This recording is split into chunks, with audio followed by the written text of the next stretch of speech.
Hello! Welcome back to another evening of shared stories and theories. Tonight, we are exploring the final chapter of Stranger Things and what might happen when the last episodes drop. I will be covering all the predictions I can fit in for tonight, but there is definitely more to come in future videos. So we will start with the release structure itself, how Netflix is splitting Season 5 into 3 volumes, and what the Duffer Brothers have confirmed about the ending.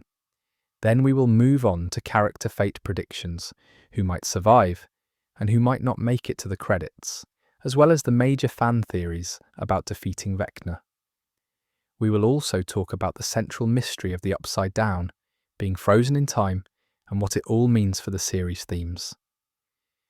Plenty to get talking about, but if you like what I do here and want a way to support the channel, consider subscribing down below.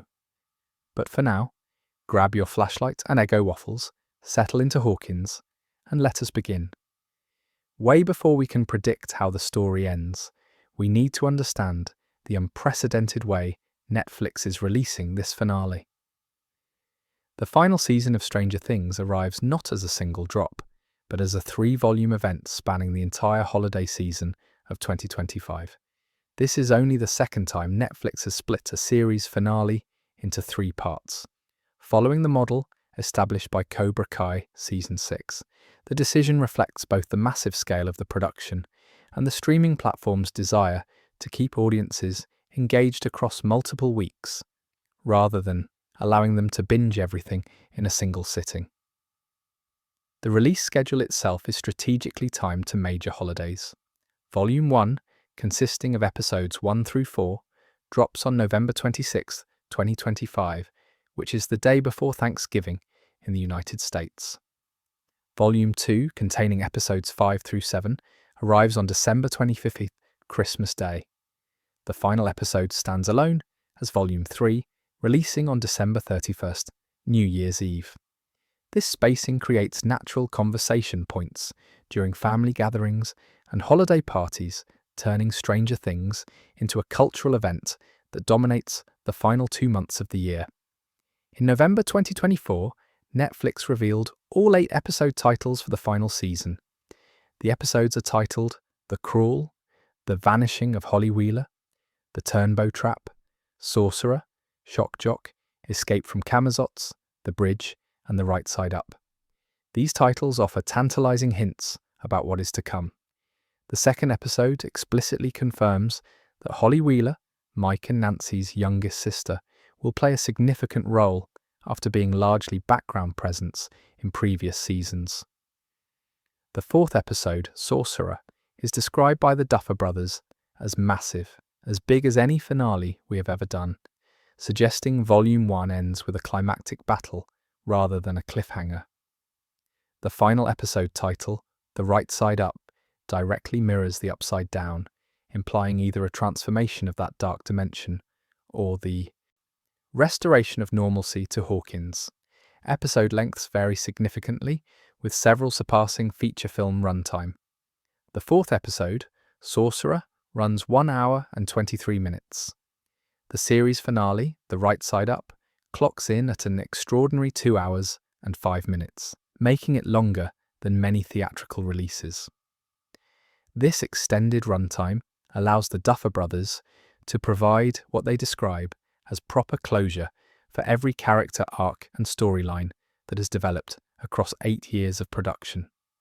What makes this finale truly unprecedented is the theatrical component. For the first time in Netflix history, a television episode will receive simultaneous theatrical screenings alongside its streaming release. The Right Side Up will play in over 500 theatres across the United States and Canada from December 31st through January 1st, 2026. Fans can purchase tickets to watch the finale on the big screen with other devotees, transforming what is typically a private streaming experience into a communal event. This decision signals Netflix's confidence that the finale will deliver something worth experiencing collectively, rather than alone in living rooms. The production scale behind Season 5 is staggering. Filming lasted nearly a full year, From January 8th, 2024 to December 20th, 2024, the cast and crew generated approximately 650 hours of raw footage across those 12 months. Industry estimates place the budget between $400 and $480 million for the entire season, translating to roughly $50 to $60 million per episode. These figures make it one of the most expensive television productions in history, rivaling the per-episode costs of Game of Thrones' final seasons and The Lord of the Rings of Power. The gap between Season 4 and Season 5 represents the longest hiatus in the show's history. 3 years and 4 months separate the finale of Season 4, which aired in July 2022, from the premiere of Season 5 in November 2025. This delay was extended by the 2023 Writers Guild and Screen Actors Guild strikes, which halted production for several months. The young cast members have visibly aged during this period, a fact the show acknowledges by setting Season 5 in the fall of 1987, creating a natural time jump that matches the actors' real-world aging. Volume 1, which has already been screened for critics and industry insiders, delivered several major revelations that frame our predictions for the remaining episodes. The most significant is the confirmation that Will Byers has developed powers. Unlike Eleven's innate telekinetic and psychic abilities, Will's power operates through a different mechanism. He can tap into Vecna's hive mind and manipulate anything within it, essentially puppeteering creatures from the upside down by channeling the same connection that Vecna uses to control his army. This ability positions Will as uniquely equipped to fight Vecna from within his own network of control. Max Mayfield, who ended Season 4 in a coma after Vecna's attack, remains trapped in a disturbing location. Her consciousness exists within Vecna's mindscape, specifically in a version of Hawkins frozen in 1959. This is decades before the events of the series and appears to be drawn from Vecna's own memories as Henry Creel. What Max discovers while trapped in this memory world may provide crucial information about Vecna's origins and potential weaknesses. Volume 1 also features the surprise return of 8, also known as Carly, the illusion-creating test subject, who appeared briefly in Season 2. She is discovered imprisoned in a facility within the Upside Down itself, suggesting Vecna has been collecting individuals with powers for purposes not yet fully explained. Her illusion abilities may prove vital in the final confrontation. Holly Wheeler, the youngest member of the Wheeler family, becomes a major plot point rather than background presence. The second episode title, The Vanishing of Holly Wheeler, confirms she will be kidnapped, likely by Vecna or his agents. Her disappearance forces the Wheeler family into the center of the action in ways they have not experienced since Season 1. Linda Hamilton, known for her role as Sarah Connor in the Terminator franchise, joins the cast as Dr. K, a military scientist described as having a private agenda and being ruthless in pursuit of her goals. Her character's exact role remains unclear, but her presence suggests the government and military will play a larger part in Season 5 than in previous seasons. The Duffer Brothers have been carefully specific about what audiences should expect from the ending. Matt Duffer stated definitively that the season does every last remaining thing we wanted to do with the Demogorgons and Mind Flayer and Vecna and the Upside Down and Hawkins and these characters, adding that this is a complete story and it is done. When asked about the possibility of mass character deaths similar to Game of Thrones, Matt was reassuring, saying the show is not Game of Thrones and promising there is no Red Wedding. However, he also confirmed that Season 5 is not as violent as Season 4, but it has the most violent death of any season, suggesting at least one major character will meet a particularly brutal end. Ross Duffer emphasized that they have been dreaming about the final 10 minutes of the show for years, and that the ending will provide not only a feeling of resolution, but of satisfying inevitability. The creators studied finales from other acclaimed series, particularly 6 Feet Under, Friday Night Lights, and The Sopranos, looking for examples of endings that remained true to the show's identity rather than trying to shock or subvert expectations. Cast members who have completed filming have offered their own reactions to the ending. David Harbour, who plays Jim Hopper, called the finale the best episode they have ever done and promised it will definitely be satisfying. Sadie Sink, who portrays Max, said she is so happy with the way it ends and feels like the cast has left it all out on the table. Noah Schnapp, who has played Will Byers since the beginning, spoke about his character's arc in the final season, saying that people mistake fear for weakness, but that fear is Will's strength, and he shows that in the end. These confirmations and revelations from Volume 1 provide the foundation for every prediction that follows.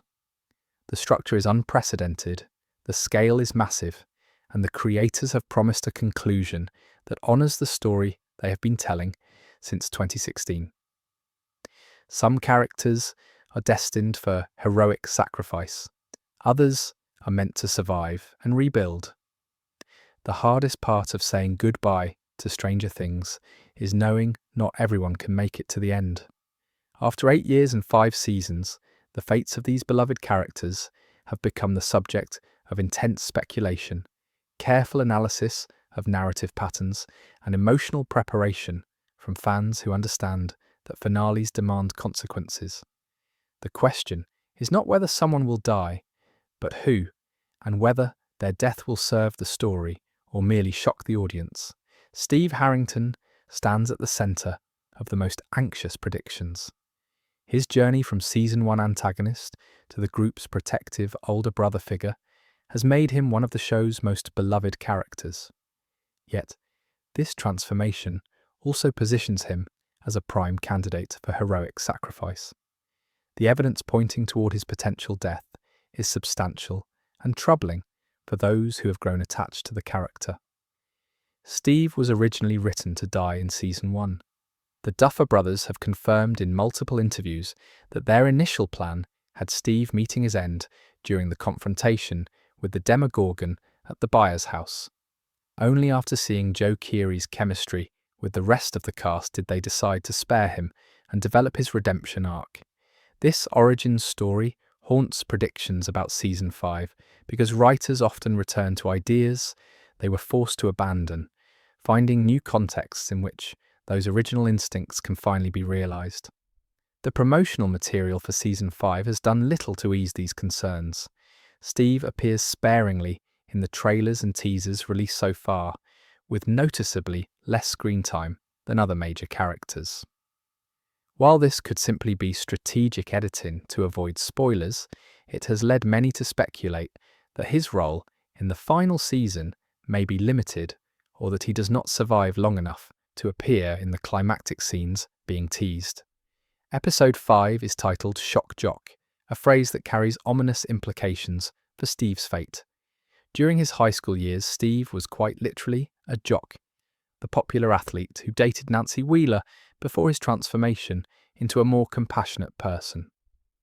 The title could reference his character specifically, and given that this episode falls in Volume 2, after the major mid-season climax of Sorcerer, it would be a narratively appropriate moment for a significant death. The timing would allow Volume 3 to deal with the aftermath and emotional consequences, while still building toward the final confrontation with Vecna. The parallels between Steve and Eddie Munson further fuel these predictions. Eddie served as a metalhead outsider who sacrificed himself heroically in Season 4, buying time for the others during the attack on Vecna. Eddie's death was emotionally devastating, precisely because he had just become part of the found family. Steve occupying a similar protective role, particularly toward Dustin, sets up the potential for a parallel sacrifice. His relationship with Dustin has become one of the show's emotional anchors. The unlikely friendship between the former bully and the nerdy kid he once might have tormented. A sacrifice that saves Dustin specifically would complete Steve's arc from selfish teenager to selfless protector. However, there are equally compelling reasons to believe Steve will survive. Joe Keery himself has spoken positively about the ending, stating in interviews that he was very happy with the way it wrapped up and believes fans are going to like it. While actors are required to be diplomatic about their projects, Kiri's enthusiasm feels genuine rather than contractually obligated. It is difficult to imagine him responding this way if his character's conclusion was simply another heroic death following the exact template established by Eddie one season earlier. From a storytelling perspective, killing Steve would indeed be derivative. The show just executed this exact beat with Eddie in season 4. Eddie was the outsider who proved his worth through ultimate sacrifice, dying to Metallica's master of puppets while giving his friends precious time. Repeating this pattern with Steve would feel less like organic storytelling and more like a mechanical application of the same formula. The Duffer Brothers are better writers than that, and their track record suggests they avoid repeating their own greatest hits.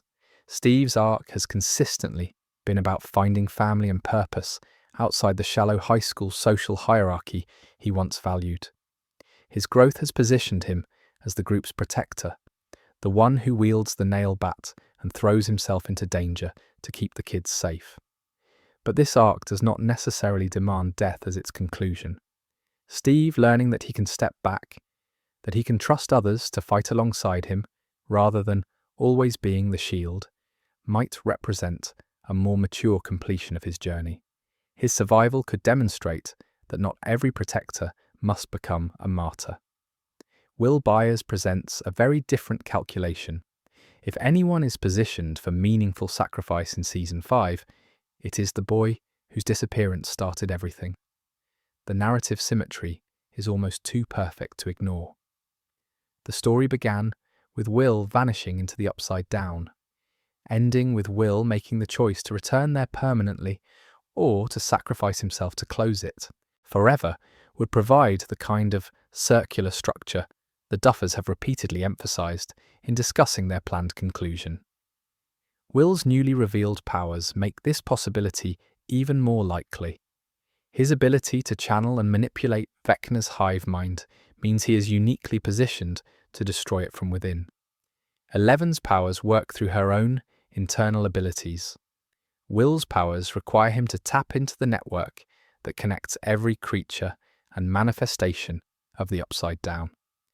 To sever that network permanently might require Will to remain inside it, becoming a permanent bridge that he then collapses behind him, sealing the dimension away but trapping himself in the process.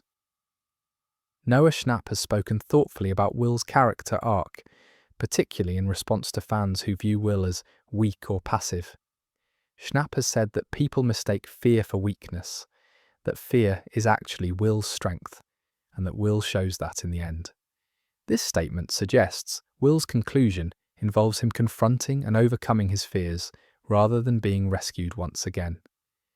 After 4 seasons of being the victim, the one possessed or targeted or suffering, Will stepping into an active heroic role through sacrifice would represent genuine character, growth rather than simply repeating his earlier traumas. Will's queerness and his unrequited feelings for Mike Wheeler add another layer to potential sacrifice scenarios. The show has been building toward Will's sexuality being explicitly acknowledged rather than merely implied.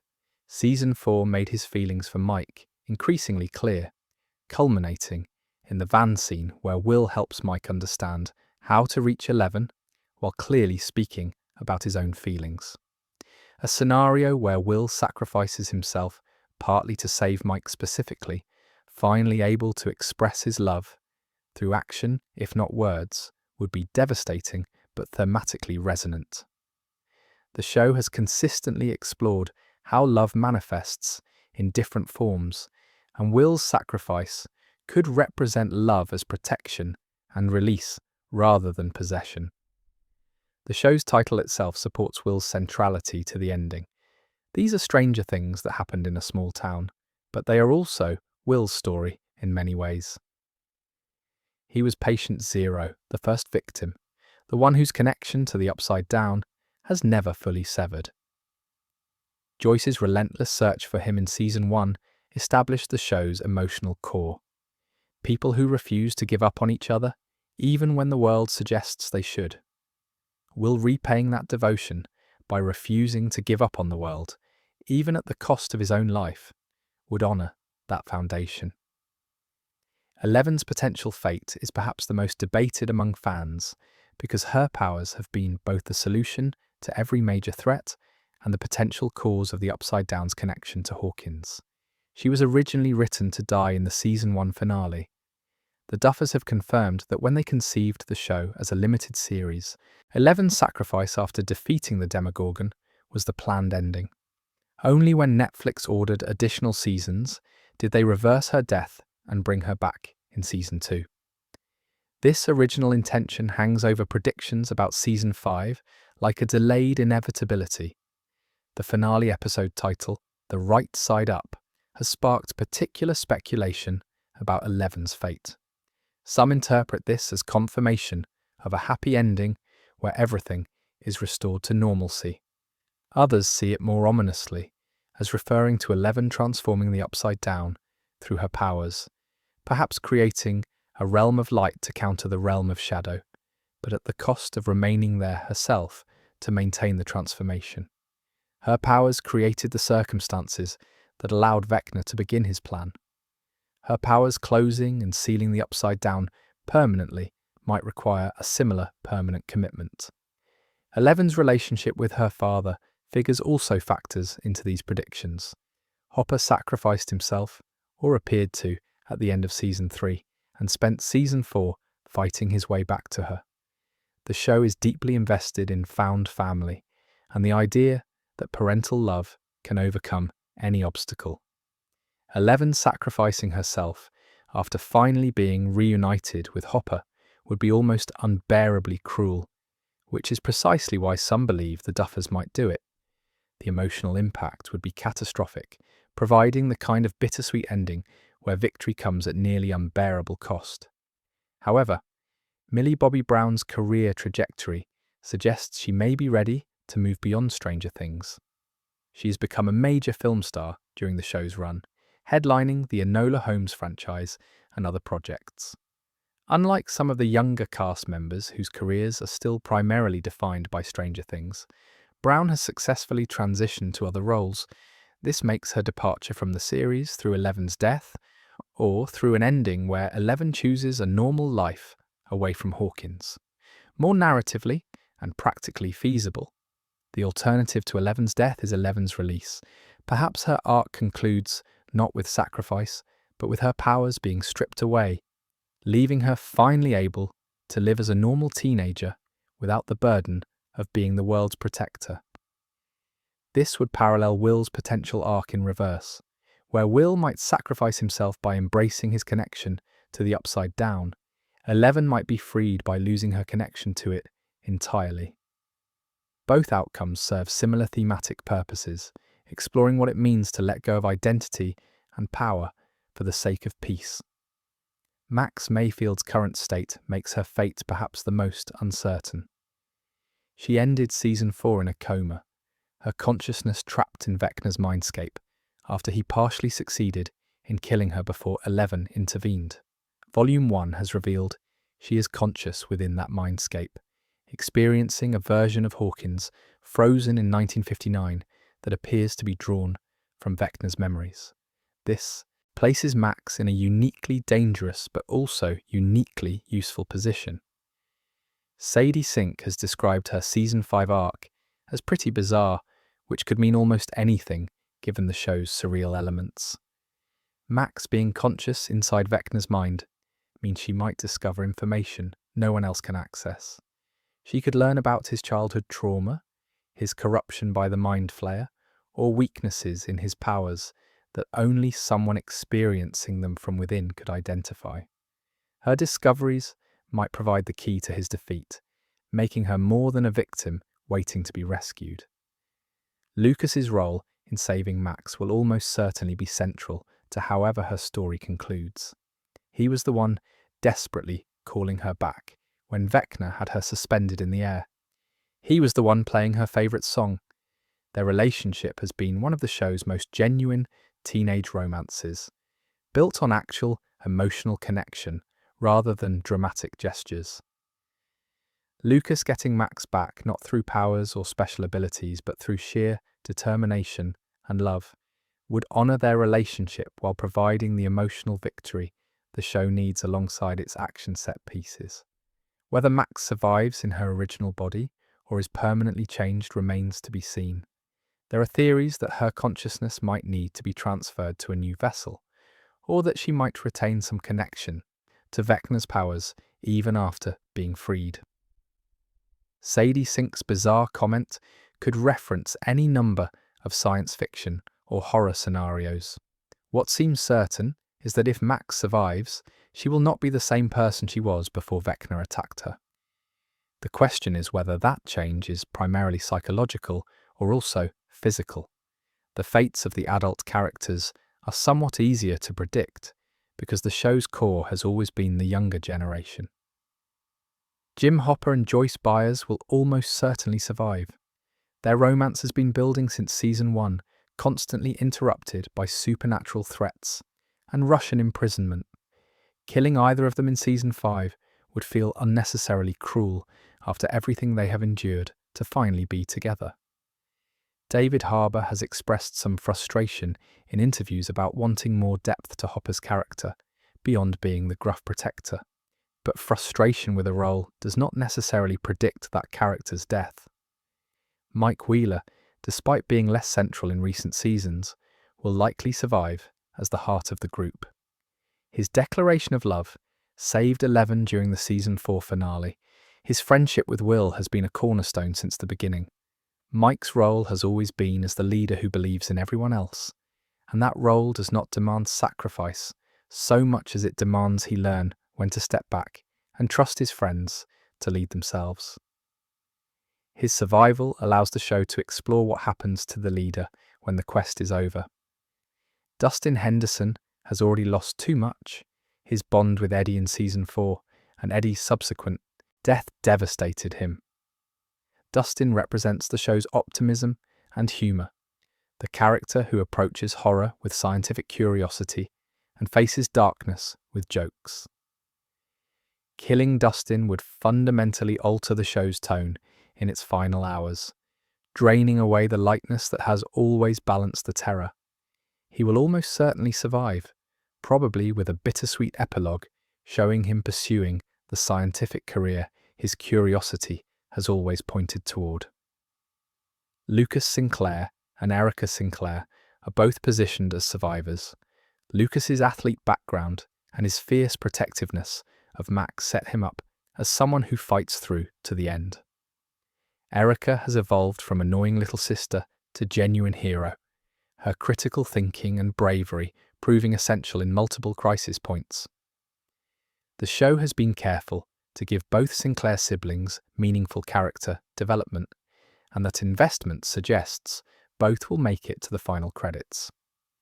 Nancy Wheeler and Jonathan Byers face the least certain fates among the older teenagers, primarily because their romantic storyline has become tangled with Steve's presence. The love triangle between Nancy, Jonathan and Steve has simmered across multiple seasons without resolution. One way to resolve it definitively would be through death, removing one corner of the triangle. However, this feels mechanically cynical, using death to solve a relationship problem rather than letting characters make actual choices. More likely, the triangle resolves through Nancy making a clear decision or through all three realizing they have grown beyond their high school relationships and need to move forward separately. Robin Buckley, the show's explicitly gay character, will likely survive for representational reasons. Killing off one of the few LGBTQ characters in the main cast would invite accusations of the bury your gays trope, where queer characters are disproportionately killed off in fiction. The show has been thoughtful about representation, and Robin's survival allows her to have a future beyond Hawkins, perhaps finally connecting with Vicky in a way that validates her hope for romantic happiness. Murray Bauman and Dmitry Antonov serve primarily as comic relief and adult support for Hopper and Joyce. Neither has received sufficient character development to make their deaths particularly meaningful. They will likely survive to provide lighter moments during the darker sequences and to demonstrate that even minor characters can find happiness after everything ends. The overall pattern suggests the show will follow its established template regarding character deaths. Every season has featured the death of a beloved new addition, while keeping the core ensemble intact. Barb died in Season 1. Bob Newby sacrificed himself in Season 2. Billy Hargrove was killed by the Mind Flayer in Season 3. Eddie Munson died heroically in Season 4. The show has never been willing to kill members of the original party or their immediate family members. This pattern suggests that Season 5's most violent death will claim someone outside that protected circle, possibly a new character introduced this season, or a returning character like 8 whose death would be shocking but not devastating to the core group dynamics. The Duffers have explicitly stated there is no red wedding, referencing the Game of Thrones episode where multiple major characters were brutally murdered. This promise suggests that, while there will be deaths, there will not be a massacre. The show's DNA comes from 1980s Spielberg films, where the heroes might be scarred but generally survive, where found family endures even when tested, where love and friendship provide actual protection rather than merely making loss more tragic. Season 5 will likely honour that DNA even while delivering the most violent death in series history. What becomes clear in examining these predictions is that death in Stranger Things has always served emotional and thematic purposes rather than shock value. Characters die to save others, to demonstrate the cost of heroism, to show that evil has real consequences. The final season will almost certainly continue this approach.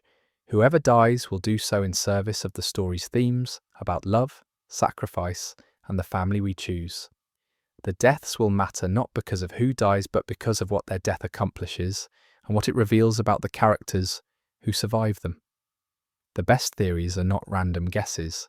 They are careful readings of clues left throughout years of storytelling, patterns recognized, and narrative logic followed to its inevitable conclusion. Character predictions focus on who lives and who dies, but the more intricate question is how Vecna will actually be defeated. Fans have constructed elaborate frameworks, drawing from the show's mythology, the Duffer Brothers' stated influences, and details so subtle that only repeated viewings reveal their significance. These theories range from the mathematically precise to the psychologically complex, but all share a common foundation in the show's established rules and recurring motifs. The most mathematically elegant theory centers on a single moment from Season 5 promotional material. During a Dungeons & Dragons game, shown briefly in behind-the-scenes footage, Erica Sinclair rolls the dice and announces she has rolled a 20. In Dungeons & Dragons, a natural 20 is a critical success, the best possible outcome, guaranteeing that an action succeeds spectacularly. Vecna is one of the most powerful villains in Dungeons & Dragons lore, a lich who ascended to godhood through dark magic. Defeating such an enemy would require nothing less than a perfect roll. The theory proposes that the number 20 is not coincidental, but represents a combination of powers. 8, the number designation for Carly, the illusion-creating test subject who appeared in Season 2 and returns in Season 5, Volume 1, plus 11, the number for the show's protagonist, plus 1, representing Will Byers, and his newly revealed ability to channel Vecna's hive mind equals exactly 20.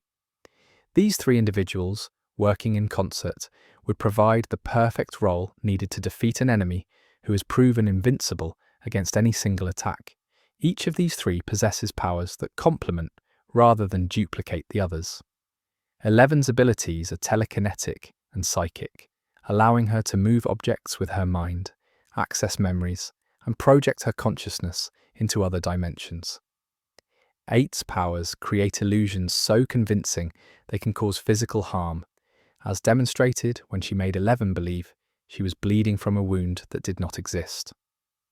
Will's ability to tap into and manipulate Vecna's hive mind gives him control over the network that connects every creature and manifestation from the upside down. The strategic application of these combined powers becomes clear when considered together.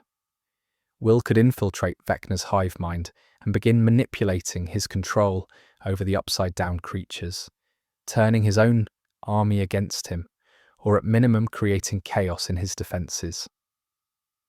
8 could generate illusions that exploit Vecna's psychological vulnerabilities, perhaps showing him visions of his past, his victims, or his own corruption as a child. 11 could then deliver the killing blow while Vecna is distracted and his defenses are compromised from within. No single power would be sufficient, but the 3 working in perfect coordination might achieve what has been impossible for 4 seasons. Dungeons & Dragons has served as the show's narrative framework since the very first episode. The campaign Mike runs for his friends in Season 1 directly foreshadows the threats they will face. The Mind Flayer, the Demogorgon and Vecna himself are all creatures pulled directly from Dungeons & Dragons monster manuals. The show has consistently used the game as a metaphor for understanding the larger story. Erica rolling a 20 to defeat Vecna in their game would be meaningless foreshadowing unless it pointed toward how Vecna will be defeated in reality. The Duffers have never included details in the Dungeons & Dragons scenes that do not serve larger narrative purposes. A very different theory focuses on a location rather than a mathematical formula. The Broadway prequel play, Stranger Things, The First Shadow, revealed crucial backstory about Henry Creel before he became Vecna. As a child in the 1950s, Henry encountered the Mind Flayer for the first time in a cave in Nevada. This encounter corrupted him, planting the seeds of darkness that would eventually transform him into the monster he is now. The play establishes this Nevada cave as the literal origin point of Henry's fall. Volume 1 revealed that Max, while trapped in Vecna's mindscape, discovered something significant about this location. According to early reports from critics who have seen the episodes, Max learns that Vecna is terrified of the Nevada cave. This fear suggests the cave holds power over him, perhaps because returning to the site of his original corruption could somehow undo or weaken his transformation. The location where the darkness entered him might also be the only place where it can be expelled. The Nevada cave theory operates on psychological and magical logic simultaneously. Psychologically, trauma often maintains its power because it remains unconfronted. Returning to the site of trauma with new understanding and support can break cycles that seemed unbreakable. Magically, the cave might function as a nexus point, a location where the barrier between dimensions is particularly thin or where the Mind Flayer's influence first crossed over. Destroying Vecna might require returning him to this origin point and severing the connection that was forged there decades ago. Volume 1 has shown that the government is already investigating this location, sending teams to explore the cave that Henry visited as a child. Whether they understand its significance or are simply following leads about Henry's past remains unclear. What matters is that the cave is established as a real place within the show's world, rather than merely a detail from the prequel play. The Duffers are not in the habit of introducing locations without eventually using them for critical plot points. The mechanics of how the heroes would use the Nevada cave remain speculative. They might need to physically transport Vecna there, an almost impossible task given his power. They might need to recreate the conditions of his original corruption and reverse them somehow. They might discover that the Mind Flayer itself can be accessed or confronted through the cave, allowing them to attack the true source of evil rather than merely its avatar. Regardless of the specific mechanism, the theory rests on solid narrative foundation. The place where the villain was born is often the place where the villain must die. The Duffers have cited the 2000 psychological thriller, The Cell, as a major influence on Stranger Things. In that film, a psychologist enters the mind of a comatose serial killer using experimental technology navigating his twisted psychological landscape to find where he has imprisoned his latest victim. The visual style of the cell, with its surreal imagery and dreamlike logic, has clearly influenced how the show portrays the Upside Down and Vecna's mindscape. But the influence might extend beyond mere aesthetics into actual plot mechanics. The cell theory proposes that defeating Vecna will require someone to enter his mind and confront not the powerful villain he has become, but the traumatized child he once was. Henry Creel was a sensitive boy who loved animals, drew pictures, and struggled to fit in with his family. The Mind Flayer corrupted this child, twisting his sensitivity into cruelty and his feelings of alienation into misanthropic rage. Somewhere inside the monster, the child might still exist, trapped and suffering. Max is uniquely positioned to execute this plan. She is already inside Vecna's mindscape, trapped in his memories of 1959 Hawkins. Unlike everyone else who must fight Vecna from the outside, Max is navigating his interior world. She has access to his memories, his fears, and potentially his psychological weak points. If she can find the child Henry within this mental landscape and either free him or help him in some way, it might destabilize or destroy the adult Vecna. This theory aligns with Noah Schnapp's comment that Vecna is the most misunderstood character in the show. Vecna is not merely evil for evil's sake.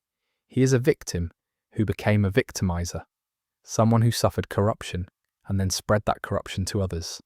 Understanding him does not mean excusing his actions, but it might mean recognizing that destroying the monster requires addressing the trauma that created him. Max, who has her own history of trauma and abuse through her stepfather, might be the only character capable of truly understanding what Henry experienced and offering him something other than violence. The visual language of the cell involved the protagonist finding the killer's child's self locked away in a psychological prison, while the killer's adult persona maintained control. A similar image of young Henry imprisoned within Vecna's consciousness would be both horrifying and tragic, forcing the heroes to grapple with the question of whether a child can be held responsible for what he becomes after being corrupted by forces beyond his comprehension. Time travel has hovered around the edges of Stranger Things since Season 1, referenced in Mr. Clark's science lessons, but never actually implemented. Season 5. Volume 1 features Mr. Clark teaching his class about wormholes and their theoretical ability to facilitate time travel. This is not casual world building. The show does not waste screen time on scientific concepts it does not plan to use. The Upside Down being frozen on November 6, 1983, the day Will Byers was taken, has been one of the show's most persistent mysteries. Every object, every detail in the Upside Down version of Hawkins corresponds exactly to how those things existed on that specific date. Nothing before, nothing after. The dimension is locked in temporal stasis. The time loop theory proposes that this is not a coincidence or a side effect, but the core of Vecna's plan. Vecna has kidnapped 12 children over the course of Season 5. 12 is a significant number. There are 12 hours on a clock face. Vecna's curse is associated with a grandfather clock that appears to his victims before he attacks them. The chimes of the clock herald death. 12 children might represent 12 hours, and their combined psychic energy might be powering a temporal loop that keeps the Upside Down frozen and allows Vecna to manipulate time itself. Breaking this loop would require the heroes to either travel back to November 6, 1983, and prevent Vecna's plan from being set in motion, or to disrupt the mechanism, keeping the loop active in the present. Time travel creates obvious narrative complications. Characters meeting their younger selves, information about the future affecting past decisions, the paradoxes that emerge from changing established events. But the Duffers studied Back to the Future intensely, and that film's approach to time travel paradoxes might provide a template for how Stranger Things handles similar challenges. The emotional resonance of returning to the show's beginning cannot be overstated. Seeing Hawkins as it was in 1983, before everything changed, would allow the characters and the audience to witness the innocence that was lost.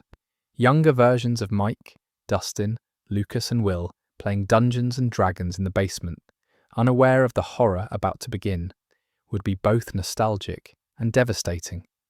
The hero's mission to save their past selves, while knowing what suffering lies ahead, would add layers of emotional complexity to what might otherwise be a straightforward action sequence. Whether time travel is literal or metaphorical remains to be seen. The frozen upside down might be resolved through temporal manipulation, or it might be explained through other means that render time travel unnecessary. What matters is that the show has laid the groundwork for this possibility through Mr. Clark's lesson, through the temporal anomaly of the frozen dimension, and through the recurring clock imagery that has defined Vecna's curse. Growing evidence suggests that Vecna is not the ultimate villain, but rather another victim of the Mind Flayer. Henry Creel was corrupted by the Mind Flayer as a child in the Nevada cave. Vecna's creation of the Upside Down and his transformation into a powerful being occurred after this corruption. The question of whether Vecna controls the Mind Flayer or the Mind Flayer controls Vecna has never been definitively answered, and the Duffers have explicitly stated that Season 5 will address this hierarchy. If the Mind Flayer is the true evil, and Vecna is merely its most powerful servant, then defeating Vecna without addressing the Mind Flayer would be a temporary victory at best. The ancient entity would simply find another vessel, corrupt another sensitive individual, and begin the cycle again. True victory would require not killing Vecna, but freeing him from the Mind Flayer's influence, and then destroying the Mind Flayer itself. This redemption theory challenges the assumption that Vecna deserves only death. He has committed atrocities, he has killed children, he has tortured Max and murdered countless others. But if he was corrupted as a child by a force he could not resist or understand, questions of culpability become more complex. The show has always been interested in empathy, in understanding monsters rather than merely destroying them. Demogorgons are predators, not evil. The Mind Flayer is described as a force of nature rather than a conscious malevolence in some interpretations. Vecna's redemption would not erase his crimes or provide easy forgiveness. It would instead acknowledge that evil is often created rather than inherent, that victims can become victimizers without that transformation being inevitable or irreversible. Freeing Henry Creel from the Mind Flayer's control might be a mercy he does not deserve, but mercy is often most meaningful when extended to those who have not earned it. The practical mechanics of such redemption remain unclear. Nancy's journalism investigating Vecna's past might uncover the full truth of his corruption. Max's position inside his mindscape might allow her to witness his original encounter with the Mind Flayer. Will's ability to manipulate the hive mind might give him the power to sever Vecna's connection to the ancient evil that controls him. Each of these narrative threads could contribute to a conclusion where understanding replaces simple violence. These theories, diverse as they are in their specific predictions, share common elements. They all recognize that Vecna's defeat will require more than raw power. They all draw on the show's established mythology and visual language. They all acknowledge that the Duffers prefer emotionally complex solutions to straightforward action climaxes. Whether one theory proves correct, or elements from multiple theories combine, or the actual ending surprises everyone with something none of these frameworks anticipated. The exercise of theorizing reveals how deeply fans have engaged with the show's themes and storytelling patterns. Some mysteries are decorative, others are foundational. The Upside Down being frozen in time on November 6, 1983 is not just a curious detail, but according to the Duffers themselves, the key question that will drive the entire final season. Every object in the upside-down version of Hawkins corresponds exactly to how it existed on that specific date. The Wheeler house contains the same furniture arrangements, the same decorations, the same mundane details of daily life from that particular Wednesday in November. Nothing from before that date appears. Nothing from after has manifested. The dimension exists in perfect temporal stasis, a snapshot of a single moment stretched across 4 seasons and endless horror. The Duffers have stated explicitly that this temporal anomaly is really the key plot point, the key question that is going to drive our final season. This is not a background detail or a weird quirk of dimensional physics. It is central to understanding what Vecna has been doing and how he can be stopped. The date itself is significant. November 6, 1983 is when Will Byers was taken into the Upside Down, the inciting incident of the entire series. The dimension locked onto that moment, preserving it with perfect fidelity, while the real Hawkins continued moving forward through time. Several explanations have been proposed for why this specific date matters. 11 opened the first gate to the Upside Down in 1983 during her confrontation with the Demogorgon at Hawkins' lab, but that occurred on November 6th, specifically because that was when the Demogorgon took Will. The gate and the kidnapping happened simultaneously, creating a temporal anchor point. Another theory suggests Will's arrival in the Upside Down somehow locked the dimension to that date through his connection to it, a connection that has never fully severed even after his rescue.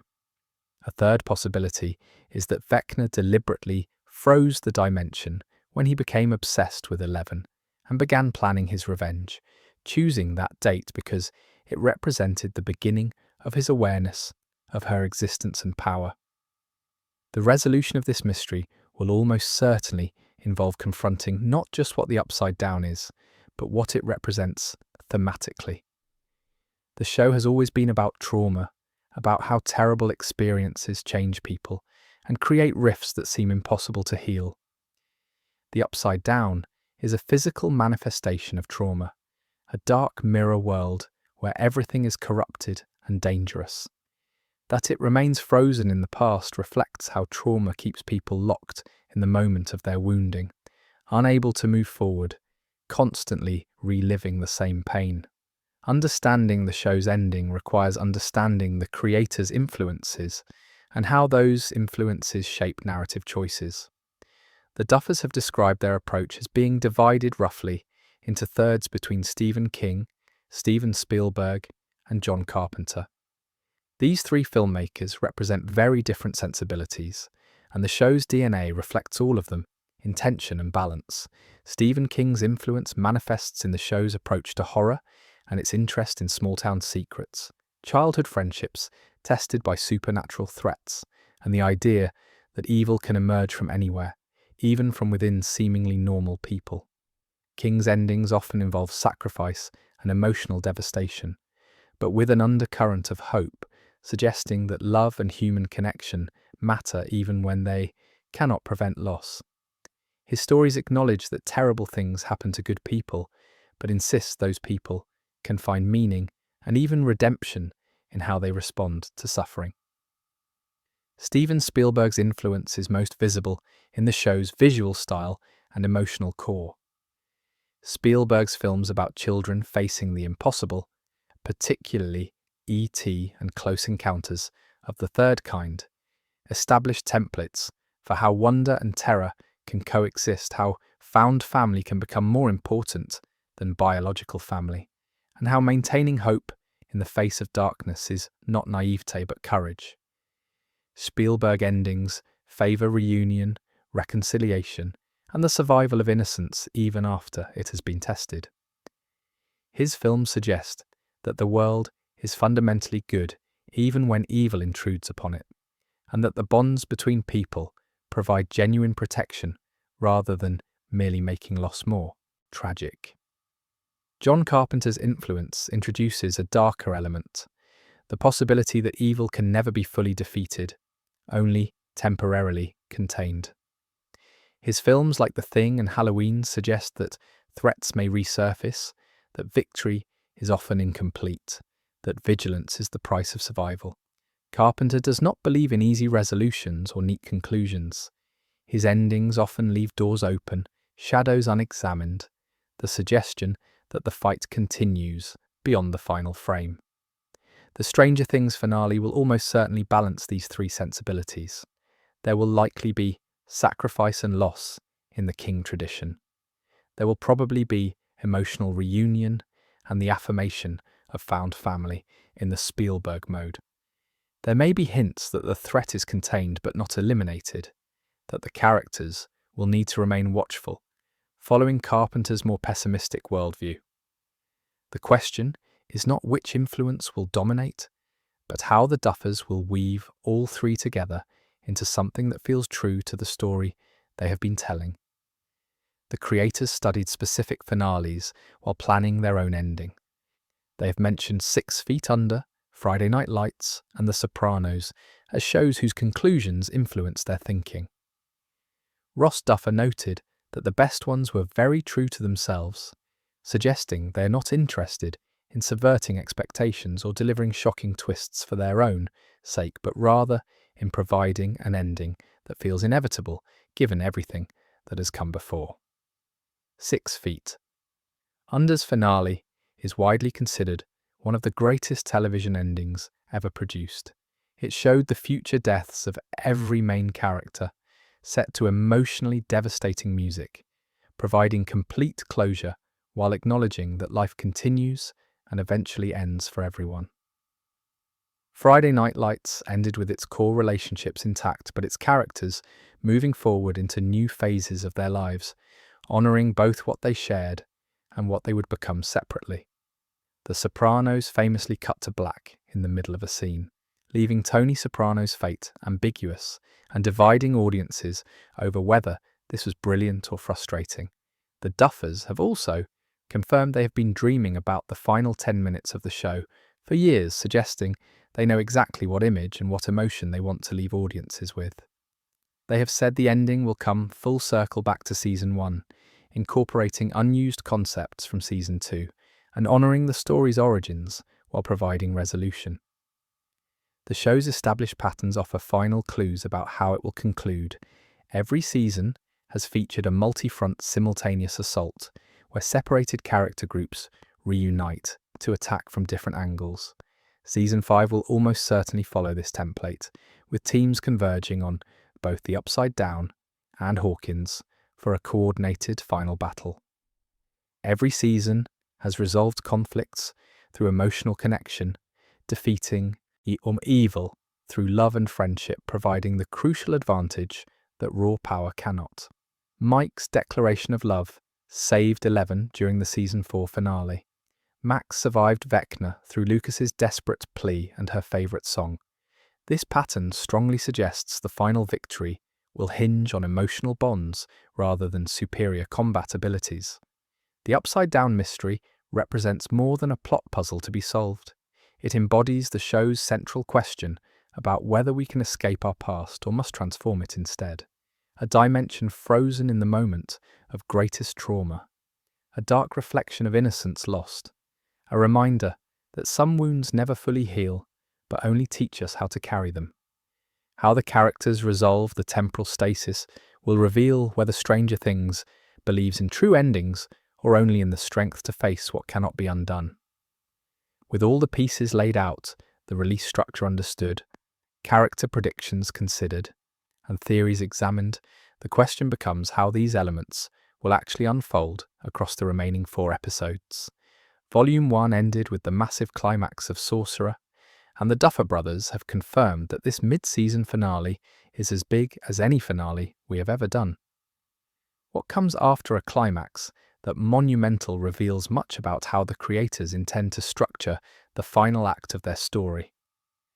Episode 5, titled Shock Jock, arrives as the first installment of Volume 2 on Christmas Day 2025. The title itself has sparked intense speculation, particularly regarding Steve Harrington's fate. A shock jock is a radio personality who provokes audiences with controversial content, but the more relevant definition here is likely the literal one. Steve was a jock during his high school years, and shock suggests something violent and unexpected happening to him.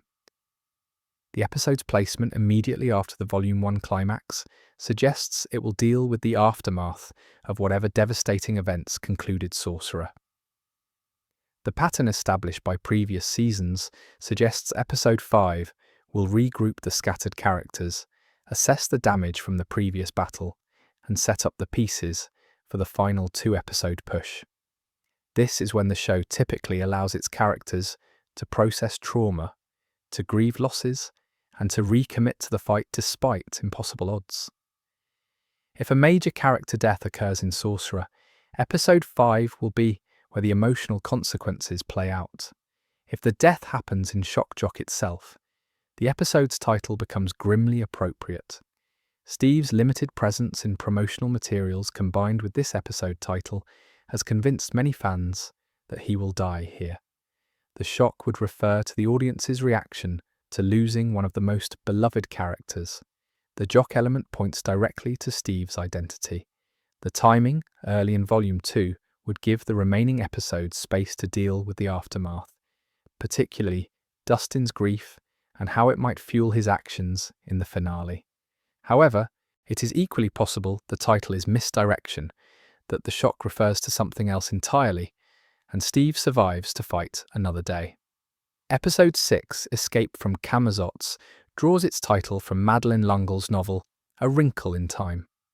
In that book, Camazotz is a planet controlled by a malevolent entity called IT, a disembodied brain that has enslaved the population through enforced conformity and hive mind control. The parallels to Vecna's control over the Upside Down and his hive mind connection to its creatures are obvious and intentional. This episode will almost certainly involve characters trapped in the Upside Down, attempting to escape, while Vecna's forces close in around them. Max's situation makes her the most likely candidate for this escape. She has been trapped in Vecna's mindscape since the end of Season 4, conscious but imprisoned in his memories of 1959 Hawkins. An episode dedicated to her escape would provide the emotional catharsis fans have been waiting for since her near death in the Season 4 finale. Lucas would play a central role, his determination to bring her back driving the action. The escape would not be purely physical, but also psychological, Max needing to break free from Vecna's mental prison before her body can be restored. The Camazotz reference also suggests that conformity and loss of individuality will be key themes. Vecna wants to reshape the world according to his vision, eliminating the chaos and unpredictability he finds so distressing. His plan likely involves extending his hive mind control beyond the Upside Down creatures to encompass all of Hawkins, or perhaps all of humanity. The escape from Camazotz would then represent not just individuals fleeing a location, but humanity rejecting the false peace of controlled uniformity in favour of messy, complicated freedom. Episode 6 will also likely feature the return of 8, who was discovered imprisoned in the Upside Down during Volume 1. Her illusion powers would be invaluable in an escape scenario, creating false images to confuse pursuers or hide fleeing prisoners. The reunion between 8 and 11 has been anticipated since Season 2, and this episode might finally provide it. Their combined powers, along with Will's ability to manipulate the hive mind from within, could create the perfect conditions for a mass escape that Vecna cannot prevent despite his overwhelming power. Episode 7, The Bridge, suggests connection and transition. A bridge links two separate places, allowing passage between them that would otherwise be impossible. In the context of Stranger Things, this almost certainly refers to the barrier between the Upside Down and the normal world. The gates that have opened and closed throughout the series are bridges of a sort, but this title implies something more permanent or more significant. Perhaps the characters will attempt to create a controlled bridge that allows them to launch a final assault on Vecna's stronghold. Perhaps Vecna will create a massive bridge that begins merging the two dimensions permanently. The episode's position as the penultimate installment suggests it will set all the pieces in place for the finale. Every character will need to be positioned correctly. Every weapon, every plan, every alliance will need to be ready. The bridge might also be metaphorical, referring to characters bridging their differences, finding common ground, or connecting emotionally in ways that strengthen them for the final battle. Mike bridging the distance between himself and Eleven through his declaration of love in Season 4 saved her life. Similar emotional bridges might be what allows the final victory. Will Byers' powers make him a literal bridge between the human world and Vecna's hive mind? His ability to tap into and manipulate that network positions him as the connection the heroes need to coordinate their attack. If the final plan involves simultaneous assaults from multiple fronts, Will might serve as the communication system, using his connection to relay information and coordinate timing. This would place him in tremendous danger, his consciousness spread across the bridge between worlds, vulnerable to Vecna's counterattack, but essential to any hope of success. The bridge might also refer to time rather than space, if the time loop theory proves correct, and the heroes need to travel back to November 6, 1983 to prevent Vecna's plan from beginning. They would need a temporal bridge to cross the years. Mr. Clarke's lesson about wormholes facilitating time travel in Volume 1 would be the scientific foundation for this bridge. The emotional foundation would be the characters' desperate need to save their younger selves, to warn them of what is coming, to perhaps prevent the entire nightmare from beginning. Whether such intervention is possible without creating paradoxes, or whether it would simply create an alternate timeline, remains to be seen. Episode 8, The Right Side Up, serves as both the series finale and a standalone event receiving theatrical screenings. At 2 hours and 5 minutes, it is essentially a feature film, the longest episode in the show's history and one of the longest episodes of television ever produced. The title directly mirrors the Upside Down, suggesting restoration, transformation, or inversion. What was upside down will be turned right side up, returning to proper order after years of chaos and horror. The Duffers have stated they have been dreaming about the final 10 minutes for years, suggesting they know exactly what image and emotion they want the series to end on. Those final minutes will likely feature an epilogue, showing what becomes of the characters after the final battle. 6 Feet Under's finale, which the Duffers studied intensively, showed the eventual deaths of all its main characters, providing complete closure. Friday Night Lights showed its characters moving forward into new phases of their lives, honouring both what they shared and what they would become. The Right Side Up will likely follow a similar template, showing us not just how the battle ends, but what happens next. The final battle itself will follow the show's established pattern of multi-front simultaneous assault. One team will attack Vecna in the Upside Down, while another defends Hawkins from the invasion of creatures he sends through the gates. Communication between these fronts, coordination of timing, and trust that everyone will execute their role perfectly despite being separated will be essential. This structure has worked for 4 seasons because it allows every character to contribute something vital, to have their moment of heroism, to prove their worth to the found family that has sustained them. The emotional climax will likely involve the power of connection defeating Vecna's isolated rage. He chose to become a monster because he could not bear the messiness of human emotion and relationship. The heroes will defeat him by embracing exactly what he rejected, by choosing love and friendship and family over power and control. Whether this manifests as 11, drawing strength from her bonds, Will sacrificing himself to save Mike, Steve protecting Dustin one final time, or some combination of these emotional beats, the final victory will be about the relationships between characters rather than merely their abilities. The question of who survives to see the right side up has consumed fan discussion for months. The Duffers promise that there is no red wedding, suggests most of the core ensemble will make it through alive. The confirmation that the season features the most violent death of any season suggests at least one beloved character will not survive. The balance between these two statements defines the finale's emotional terrain. Enough death to make the victory feel earned and costly, not so much death that it becomes gratuitous or nihilistic. The very final moments, those last 10 minutes the Duffers have been dreaming about, will likely show Hawkins transformed. Perhaps the Upside Down is sealed forever, leaving the town scarred but safe. Perhaps it is transformed into something new, the right side up of the title, a dimension of light to balance the dimension of shadow. Perhaps the characters have moved away, pursuing lives beyond the small town where they grew up, returning only for reunions that grow less frequent as years pass.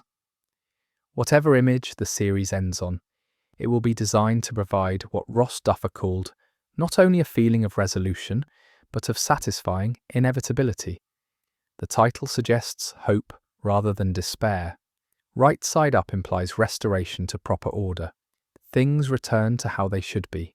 It suggests the characters will not merely survive, but will reclaim the normal lives that were stolen from them when Will vanished in 1983.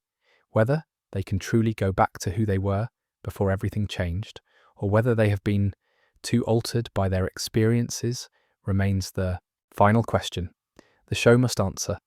Every dimension needs inhabitants. The Upside Down would be merely an empty, dark mirror of Hawkins if not for the creatures that prowl its decaying landscape. These beings, from the apex predator Demogorgon to the hive-minded Demodogs to the godlike Mind Flayer, represent more than simple monsters. They are physical manifestations of trauma, fear, and the unknown.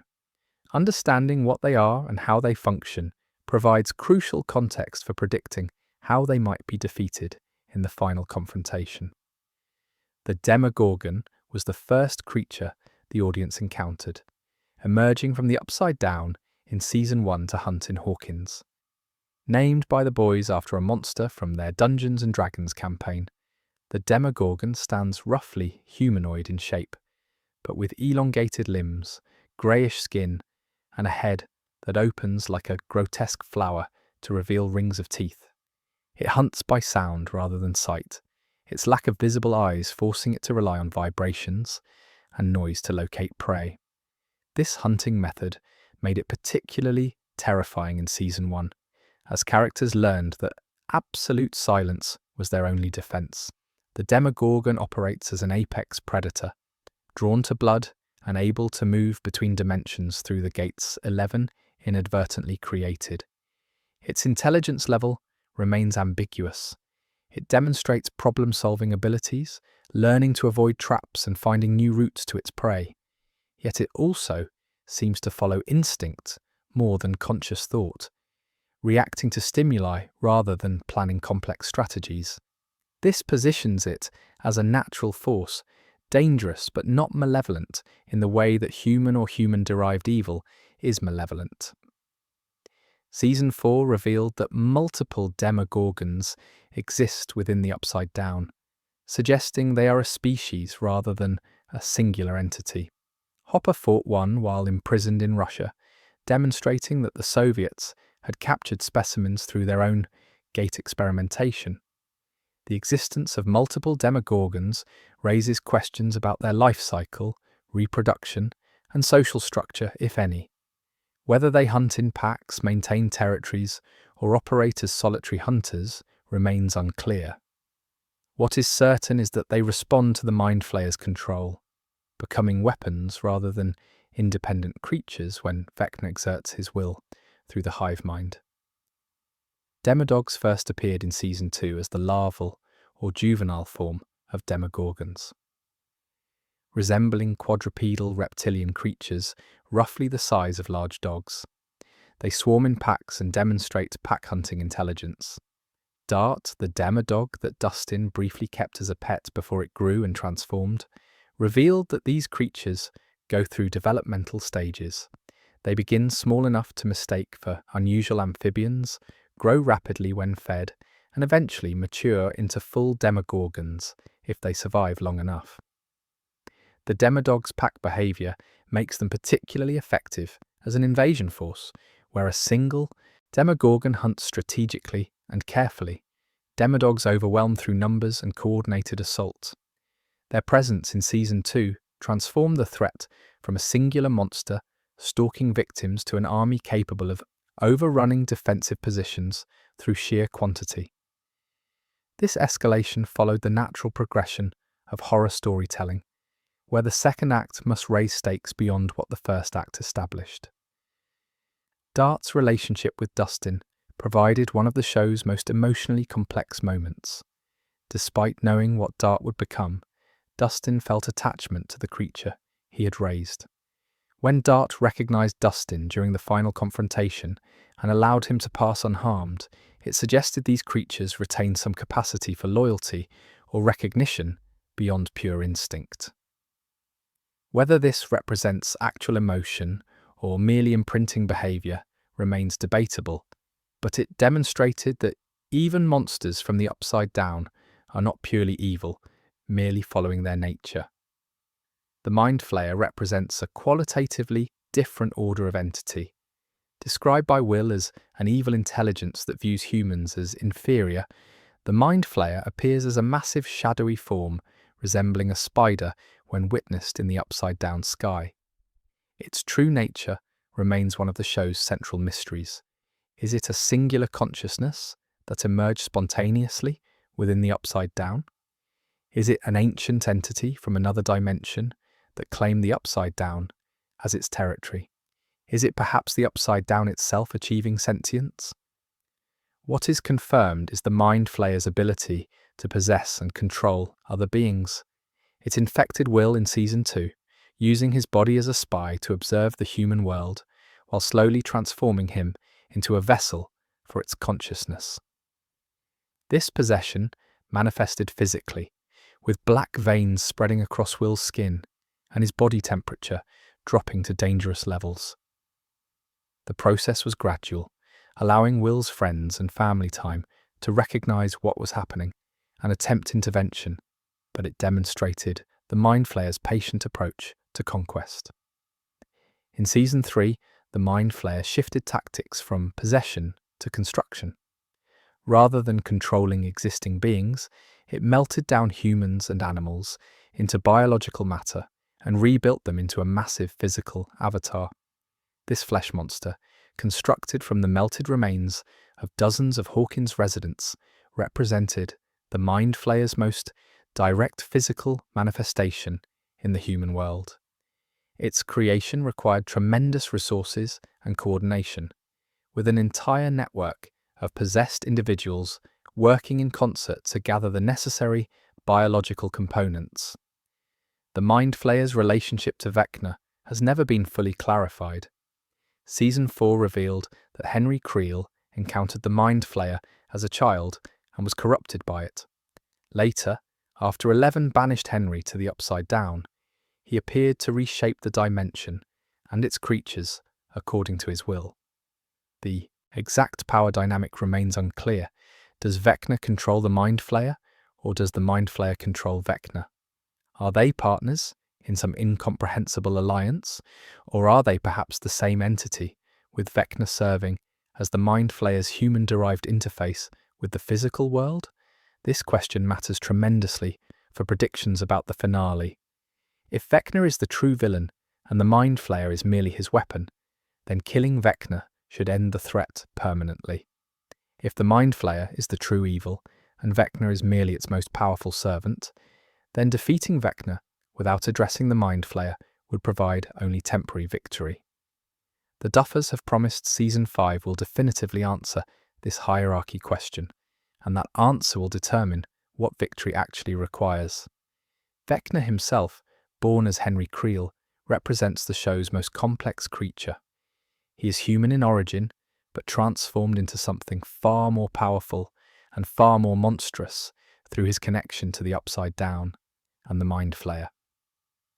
His physical form combines organic and architectural elements, with his body partially merged with the walls and structures of his lair. Vines and tendrils extend from him throughout the Upside Down, creating the hive mind network that allows him to control other creatures and sense intrusions into his domain. His powers extend beyond physical strength to psychic domination. He can invade minds, create paralyzing visions drawn from his victims' worst memories and guilt, and eventually kill through sheer mental assault. His victims die with their bones broken and their eyes destroyed, murdered by their own minds turned against them.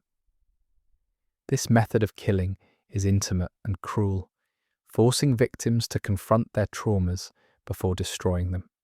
It reveals Vecna's fundamental nature as someone who believes humans deserve punishment for their weakness, their emotions, their inability to transcend their limitations. The grandfather clock that appears to Vecna's victims before he strikes has become his signature symbol. The clock represents time running out, the inevitable approach of death, and perhaps Vecna's own obsession with controlling or stopping time itself. The Upside Down, frozen on November 6, 1983, suggests Vecna has indeed found a way to lock time in place within his domain.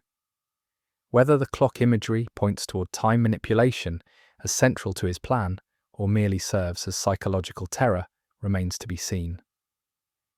Vecna's physical vulnerability remains limited. He survived Eleven's assault in Season 4 despite being set on fire and thrown through multiple walls.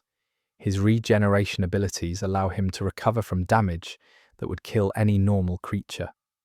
Nancy shooting him multiple times with a shotgun barely slowed him down. This durability suggests conventional weapons will not be sufficient to kill him. The heroes will need either overwhelming psychic power, some weakness specific to his nature, or a method that attacks him on multiple fronts simultaneously. The lesser creatures of the Upside Down, the bat-like creatures with barbed tails that attacked in Season 4, the various flora that has taken root in the dimension, all serve as extensions of Vecna's will once he establishes dominance. They are not independent threats, but rather components of his larger organism. This understanding transforms predictions about the final battle. Defeating Vecna should theoretically collapse his entire network, leaving the Upside Down creatures without direction or coordination. They might flee, they might simply cease functioning, or they might revert to pure instinct without his guiding intelligence. The question of whether any of these creatures can be saved or redeemed ties into the larger theme of whether Vecna himself can be redeemed. If the Mind Flayer corrupted Henry Creel as a child, turning a sensitive boy into a monster, then perhaps that corruption can be reversed or at least severed. If it can be done for the architect of all this horror, then perhaps even demogorgons are merely victims of their nature and circumstance rather than inherently evil. This philosophical question will likely remain ambiguous, but how the show treats its monsters in the finale will reveal much about its ultimate worldview. Relationships define Stranger Things more than monsters do.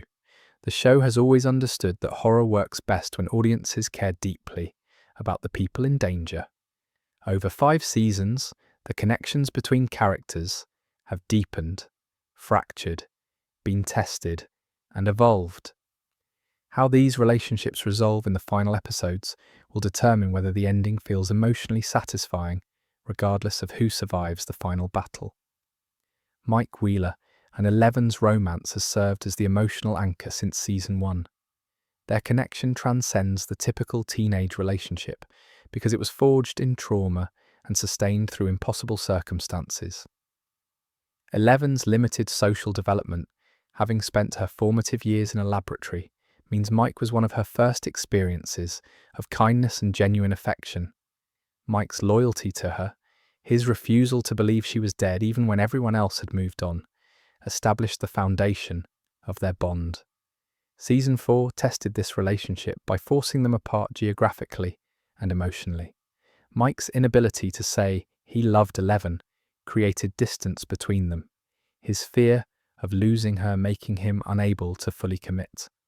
When he finally declared his love during the final battle, it gave Eleven the strength to fight Vecna despite her exhaustion. This moment confirmed what the show has consistently demonstrated. Their love is not merely romantic, but literally powerful, providing strength that goes beyond the physical or psychic into something almost magical. The finale will need to address whether they can maintain this relationship beyond the crisis that formed it. Can love that was forged in constant danger survive normalcy? Can Eleven, who has defined herself primarily through her powers and her mission to protect others, find identity and purpose in a peaceful world? Can Mike accept that Eleven might choose a life beyond Hawkins, beyond him, if that is what her healing requires? These questions matter more than whether they end the series together or apart. What matters is that their conclusion honours the genuine depth of feeling they have shared. Will Byers and Mike Wheeler's friendship, and Will's unspoken romantic feelings for Mike, represents the show's most delicate emotional thread. Will's queerness has been subtly established across multiple seasons. His inability to connect with girls the way his friends do, his discomfort with the expectations of heterosexual adolescence, his obvious pain when Mike and Eleven reconcile. The van scene in Season 4, where Will helps Mike understand how to reach Eleven while clearly speaking about his own feelings, was devastating precisely because Mike remains oblivious to what Will is actually saying. Season 5 must address this tension explicitly rather than leaving it subtext. Will deserves to have his sexuality acknowledged and accepted by the people who love him.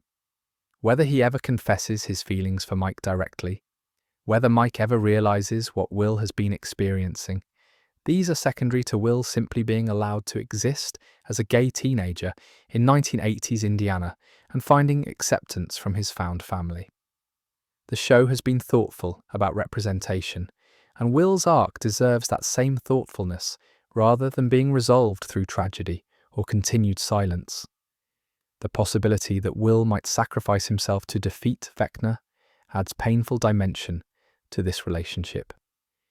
If Will dies having never expressed his true feelings, having helped the boy he loves save his girlfriend while his own heart breaks, it would be simultaneously tragic and true to the experience of many queer teenagers who love in silence. If Will survives and finds the courage to live openly, to pursue happiness on his own terms, it would provide hope and representation that feels earned rather than token. Either ending could work if handled with appropriate emotional weight. Steve Harrington and Dustin Henderson's friendship has become one of the show's most beloved elements. Their unlikely bond, the former bully, and the nerdy kid who would have been his target, demonstrates the show's consistent theme that found family transcends traditional social categories. Steve became the older brother Dustin needed, providing protection, advice, and genuine affection. Dustin gave Steve purpose beyond shallow popularity, showing him that being loved by people who truly know you matters more than being admired by people who only see your surface. Their relationship has already survived the loss of Eddie Munson, another older brother figure for Dustin, whose death in Season 4 devastated him. If Steve also dies in Season 5, Dustin would be forced to process the trauma of losing two protectors in succession. This might break him emotionally, or might forge him into something stronger, someone who learns that the love he received from these people does not die when they do. The opposite outcome, Steve surviving and being there for Dustin as he processes Eddie's death, would provide the healing and continuity that Dustin desperately needs. Nancy Wheeler stands at the centre of the show's most frustrating love triangle. Her relationship with Jonathan Byers has grown strained as they pursue different life paths. Her ambition to escape Hawkins through journalism clashing with his family obligations and financial limitations. Steve's lingering feelings for her, combined with his growth into a genuinely good person, creates tension that the show has not yet resolved. Season 5 must make a definitive choice, rather than leaving Nancy perpetually caught between two decent men who want different futures. The healthiest resolution might be Nancy choosing neither, recognizing that she has outgrown both relationships and needs to pursue her ambitions independently. Her journalism skills, her investigative instincts, and her courage position her for a life beyond small-town romance. Whether she ends the series pursuing a career in a major city, having learned that she does not need romantic partnership to validate her worth, or whether she commits fully to one of these relationships, having honestly examined what she wants, the key is that she makes an active choice rather than being chosen. Jim Hopper and Joyce Byers have earned their happiness through years of suffering. Both lost children, Hopper's daughter to cancer, and Joyce's son to the Upside Down temporarily. Both have sacrificed everything to protect the children in their care. Both have nearly died multiple times fighting monsters they barely understand. Their romance has been interrupted constantly by supernatural threats and Russian imprisonment. Season 5 needs to let them simply be together, to survive the final battle and build the life they have been denied for 4 seasons. Their relationship represents the adult counterpart to the teenagers' romances. Where Mike and Eleven's love is new and intense, still figuring out basic communication, Hopper and Joyce's love is worn and tested, built on shared trauma and mutual understanding. They know each other's flaws and wounds, and choose each other anyway. Killing either of them in the finale would feel cruel rather than dramatically necessary. The show can deliver its emotional gut punches through younger characters whose arcs demand sacrifice. Let the adults who have already given so much finally rest. Lucas Sinclair and Max Mayfield's relationship has grown from initial antagonism to genuine partnership. Max's trauma, from her abusive stepfather to her stepbrother Billy's death, to Vecna's attack, has been immense. Lucas has remained steadfast through all of it, refusing to abandon her even when she pushed him away. His love for her, demonstrated through patience and presence rather than grand gestures, represents the show's most mature teenage romance. They understand that love sometimes means sitting quietly beside someone in their pain rather than trying to fix it. Max's current state, trapped in Vecna's mindscape, while her body lies comatose, tests this relationship in the most extreme way possible. Lucas cannot reach her through conventional means. He can only wait, trust, and prepare for her return. When she does escape, whether physically restored or changed by her experience, Lucas will need to accept whatever she has become. Their relationship's resolution matters less in terms of whether they stay together romantically, and more in terms of whether they both survive to make that choice freely, rather than having it forced by death or permanent separation. The ensemble as a whole, the party that formed in Mike's basement playing Dungeons and Dragons, represents the show's core found family. Mike, Dustin, Lucas, Will, and later Eleven, Max, Steve, Robin, Nancy, Jonathan, and the adults who protect them, have become something more than friends or even family. They are survivors of shared trauma, people who have seen the worst the universe can offer and chosen to face it together rather than flee separately. How many of them make it to the final credits matters less than whether those who survive honor those who do not, by continuing to choose each other, to stay connected, to refuse the isolation that Vecna represents. Music has saved lives in Stranger Things. This is not metaphor or exaggeration, but literal truth established in Season 4, when Kate Bush's Running Up That Hill pulled Max back from Vecna's killing curse. The song, her favourite, created an emotional anchor point strong enough to break Vecna's psychic hold and return her consciousness to her body.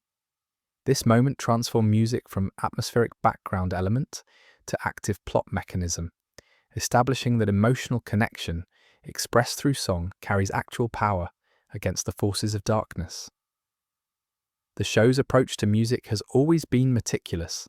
Every song choice serves thematic purpose beyond simple period authenticity. The Clash's "Should I Stay or Should I Go" became Will's connection to his brother Jonathan in season 1, the song they shared representing their bond and eventually guiding Will back from the upside down.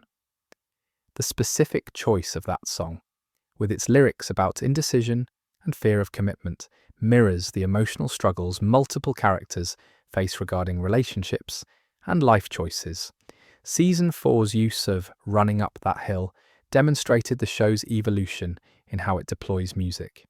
The song is not merely soundtrack, but becomes diegetic, existing within the world of the characters as Max's cassette tape plays on her Walkman.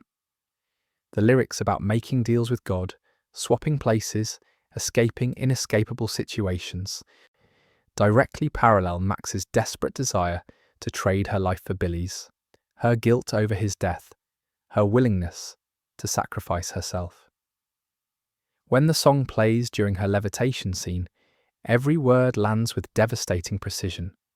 The finale will almost certainly feature similar musical moments, songs that carry emotional weight sufficient to turn the tide of battle or provide the strength characters need to survive impossible odds.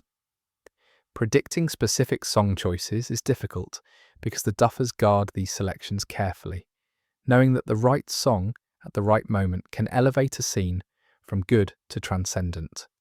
However, examining the patterns of previous musical choices provides clues about what to expect. The show favours songs from the early to mid-1980s that combine emotional vulnerability with driving energy. The Clash, Kate Bush, Joy Division, New Order, these are artists who understood melancholy and defiance simultaneously. Their music captures the specific feeling of being young and overwhelmed, of facing a world that seems hostile or indifferent, of finding strength through connection, even when everything suggests isolation is safer. This matches perfectly with the show's themes and its characters' emotional states. Volume 2 and 3 will likely feature musical moments for multiple characters, not just Max. Will's connection to "Should I Stay or Should I Go" suggests that song might return in his crucial moments. Eleven's limited exposure to music means her significant songs would need to be ones she associates with Mike or Hopper, perhaps something playing during a meaningful memory. Steve's love of music, his dream of having 6 kids and driving them around in an RV, suggest his final moments might be accompanied by something that captures his journey from superficial popularity to genuine heroism. The original score by Kyle Dixon and Michael Stein has been as important as the licensed music in establishing the show's emotional landscape. Their synthesizer-driven compositions evoke the electronic scores of 1980s horror and science fiction films, particularly John Carpenter's work. The main theme's pulsing rhythm and minor key melody immediately establishes atmosphere, while remaining surprisingly hopeful underneath its darkness. The score's evolution across 5 seasons has tracked the show's own maturation, adding orchestral elements and complexity while maintaining the synthesizer foundation. The finale's score will need to balance multiple tonal demands simultaneously.